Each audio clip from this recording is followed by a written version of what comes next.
Terpantas, terkini dan sahih. Bila-bila masa, di mana jua. Berita di jari. Subscribe YouTube Buletin TV3. Buletin pagi 28 Disember bersama saya Azaria Tagaya. Tajuk utama pagi ini. Program sarapan pagi fasa pertama bermula 20 Januari 2020. Cegah polio, kanak-kanak bawah umur 5 tahun di Sabah diberi imunisasi oral.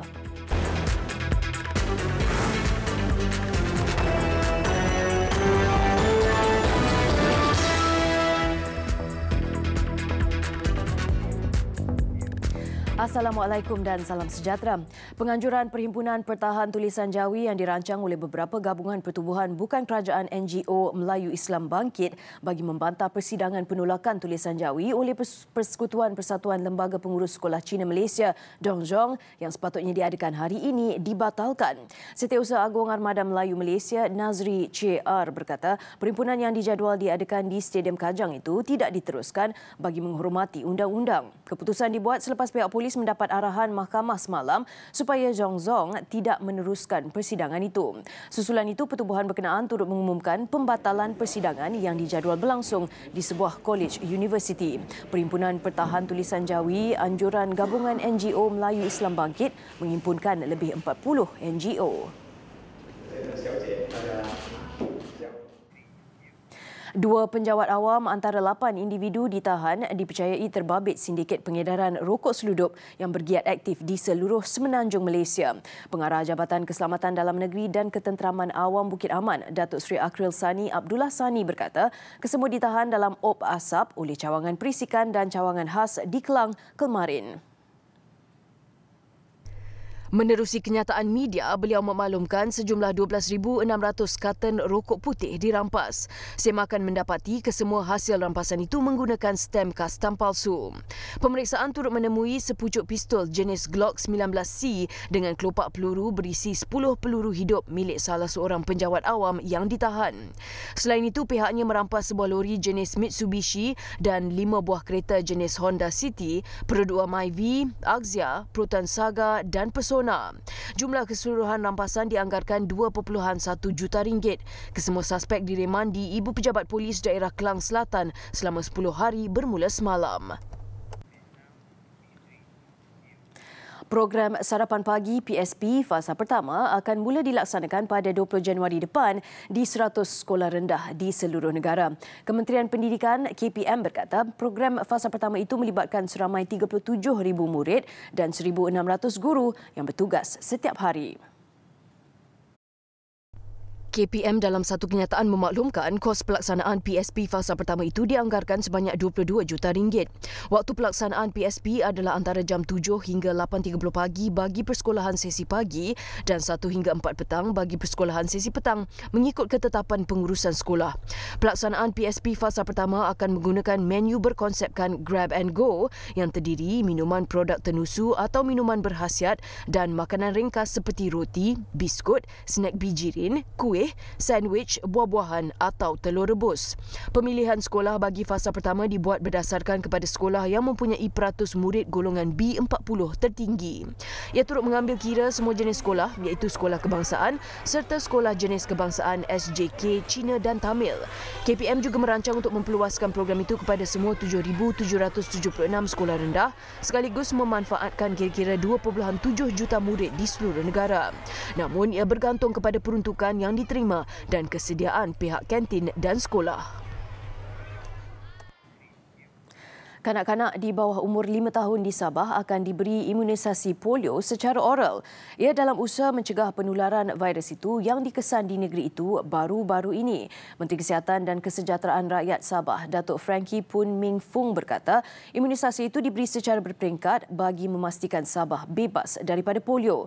Untuk itu, Jabatan Kesihatan Negeri Sabah, JKNS, memperluaskan kempen imunisasi ke seluruh daerah di Sabah, terutamanya di kawasan yang berisiko. Kempen yang bermula semalam itu telah memberikan imunisasi polio kepada lebih 1,000 kanak-kanak di Tuaran. JKNS menyasarkan menjelang Jun tahun depan, setiap kanak-kanak di Sabah telah diberikan sebanyak 2 dos imunisasi. Imunisasi polio secara oral akan diberikan selang 4 minggu antara dos pertama dan kedua.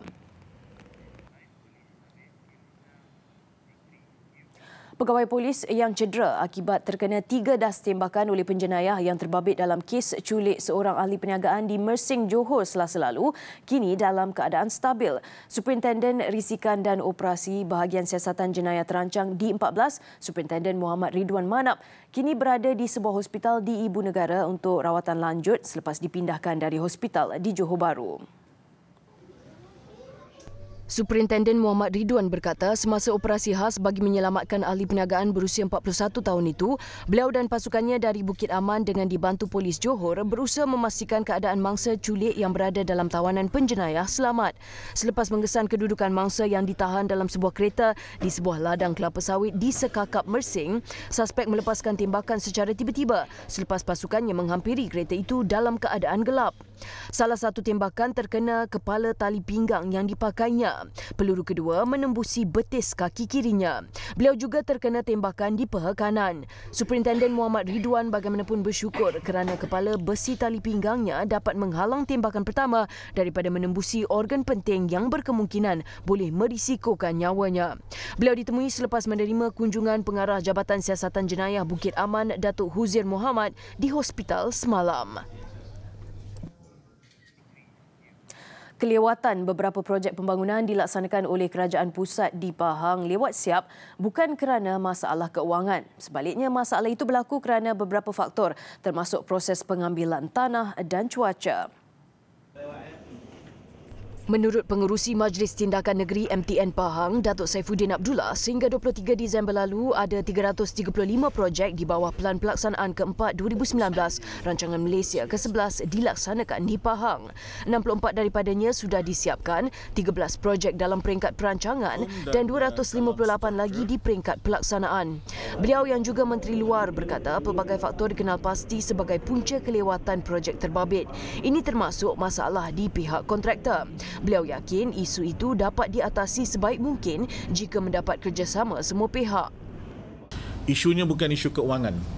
Jadi bila isunya bukan isu keuangan, kita tahulah ia boleh dipercepatkan. Dia kalau jadi masalah ni, kalau isunya duit.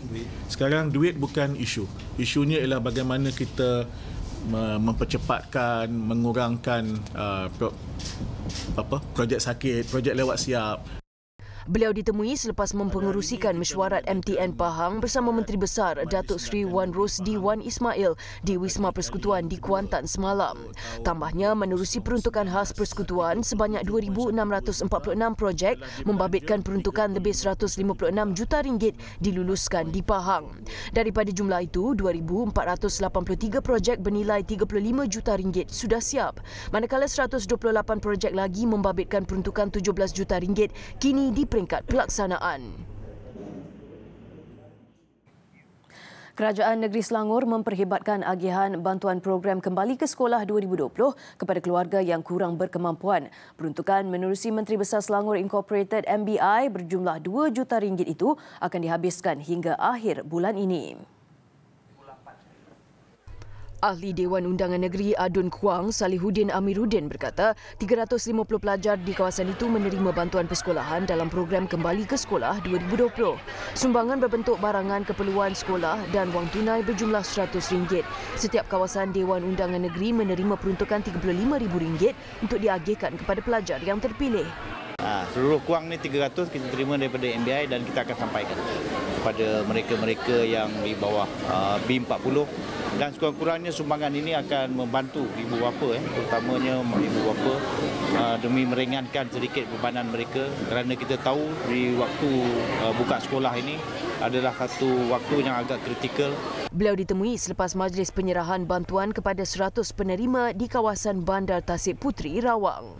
Bantuan ini bagi adalah ada membantu sedikitlah untuk kita rakyat yang berada di Selangor ni untuk menempuh segala bayaran yang akan ditempuh yang akan datanglah, dan pada masa untuk kita yuran apa semua. Bantuan ni dapatlah membantu anak-anak untuk masuk sekolah tahun 2020. Terima kasih kepada YB kena bagi bantuan ni kepada seluruh seluruh orang yang memerlukan. Seorang penganggur dituduh di Mahkamah Session Air Keroh bagi kesalahan melakukan amang seksual fizikal terhadap seorang budak perempuan berusia 7 tahun. Tertuduh Muhammad Heri Ramli, 32 tahun, mengaku tidak bersalah di hadapan Hakim Ahmad Sazali Omar. Mengikut pertuduhan, tertuduh didakwa melakukan perbuatan itu di sebuah restoran 24 jam di Batu Berendam Selasa lalu.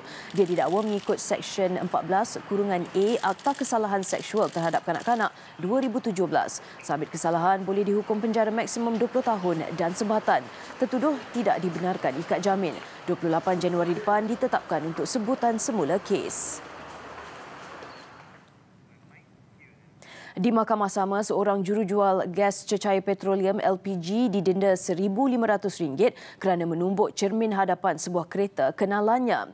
Tertuduh Lim Chi Peng, 43 tahun, dijatuhi hukuman itu sejurus mengaku bersalah di hadapan Magistrate Muhammad Nazrin Ali Rahim. Tertuduh didakwa melakukan khianat dengan meretakkan cermin kereta Proton Iswara kepunyaan seorang individu dalam kejadian di Jalan Datuk Ghanid Ali, Bukit Baru pada 3 Januari lalu. Kesalahan mengikut Seksyen 427 Kanun Keseksaan yang memperuntukkan hukuman penjara sehingga 2 tahun atau denda atau kedua-duanya jika sabit kesalahan.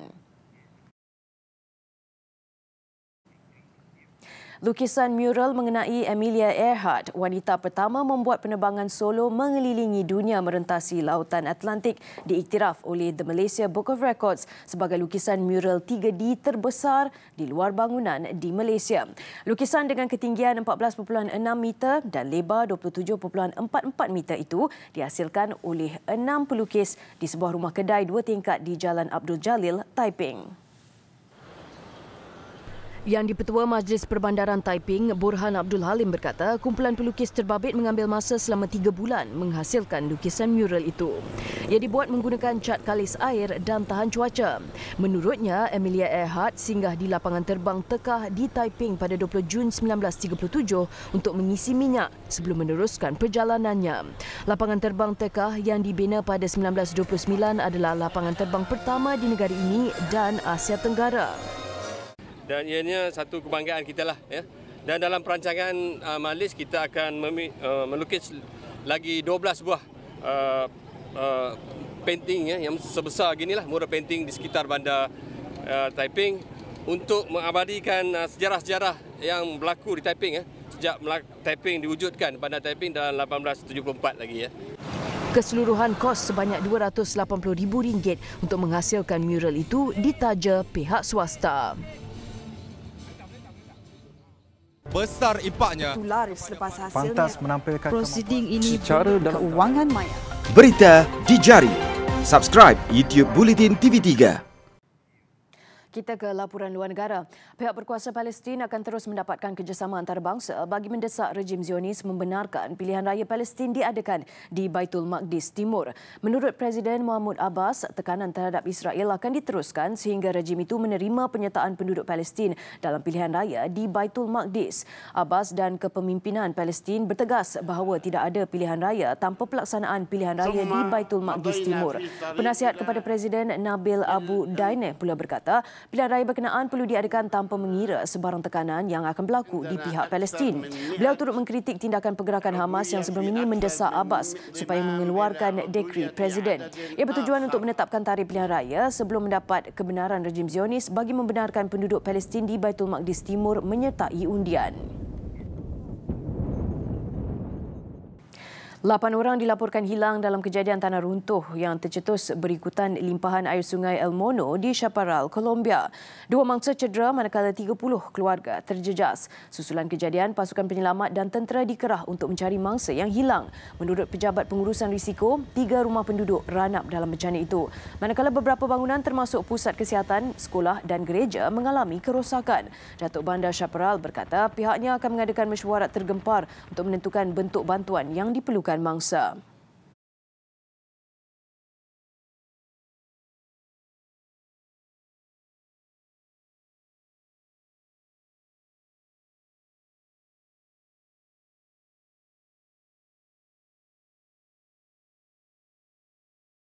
Besar impaknya. Laris selepas hasilnya. Pantas menampilkan prosiding ini secara dalam keuangan maya. Berita di jari. Subscribe YouTube Bulletin TV3. Kembali dengan laporan sukan. Penyumbang kedua pingat emas terbesar negara semasa Sukan Para ASEAN Kuala Lumpur 2017, skuad berbasikal, kini berada dalam dilema akibat penundaan tamasya edisi ke-10 itu. Perubahan pertandingan daripada Januari ke Mac bakal menyebabkan pertindihan saingan apabila turut merancang mengambil bahagian dalam kejuaraan Lumba Basikal Asia Lebuh Raya ACC yang diadakan di Malaysia yang juga merupakan medan kelayakan meraih mata ke Paralimpik Tokyo 2020. Pengurus Pasukan Basikal Para Negara Abdul Halim Muhammad Yusof mengakui kem negara terkilan dengan penundaan Sukan Para ASEAN daripada Januari ke Mac nanti oleh penganjur. Perancangan asal, 7 pelumba dipersiapkan untuk bertanding di Filipina sebelum meneruskan kayuhan di saingan kelayakan. Tetapi kini ianya terpaksa dibincangkan semula memandangkan skuad negara dijadual mengharungi Piala Dunia Trek Para UCI, kejuaraan kebangsaan serta kejuaraan Asia yang bakal bertindih dengan penjadualan semula Sukan Para ASEAN Mac nanti. Sekiranya pihak pengurusan, maksud saya Majlis Sukan Negara, PKMM dan juga MPM, Majlis Olimpik Paralimpik setuju kami hantar juga tim ke Manila. So kami terpaksa hantar jugalah tim yang sedia ada. Dan di Malaysia ni kejuaraan pun diteruskan juga. Tetapi mungkin peluang kepada atlet kita yang tak ke Manila pula. Malaysia sudah memiliki 3 slot bertanding di Sukan Paralimpik Tokyo tahun depan dan menyasarkan tambahan 1 lagi kota menerusi perlumbaan-perlumbaan kelayakan di Kanada Januari, Kuala Lumpur Mac dan seterusnya. Majlis Paralimpik Malaysia MPM bagaimanapun sudah dimaklumkan dengan dilema yang dihadapi kem basikal para ketika ini, namun menunggu hasil perbincangan lanjut. Kem basikal para menjadi penyumbang kedua pingat terbanyak kontingen negara menerusi kutipan 22 emas, 12 perak dan 5 gangsa dalam acara trek dan lebuh raya sewaktu Kuala Lumpur 2017. Tetapi kali ini hanya 9 acara dipertandingkan, kesemuanya untuk lelaki.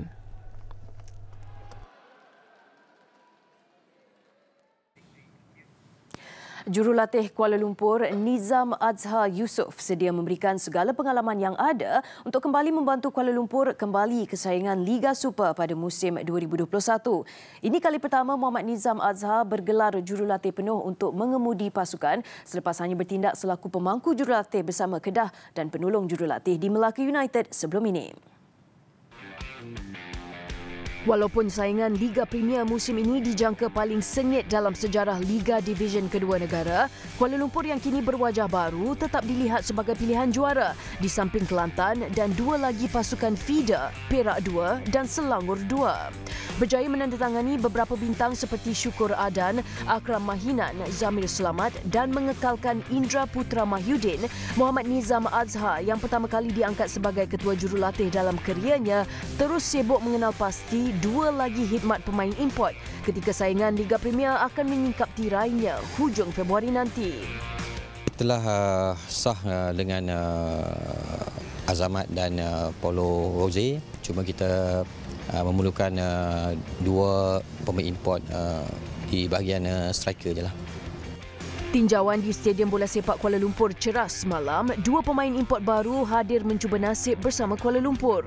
Mereka dilapor berasal dari Ivory Coast dan Perancis.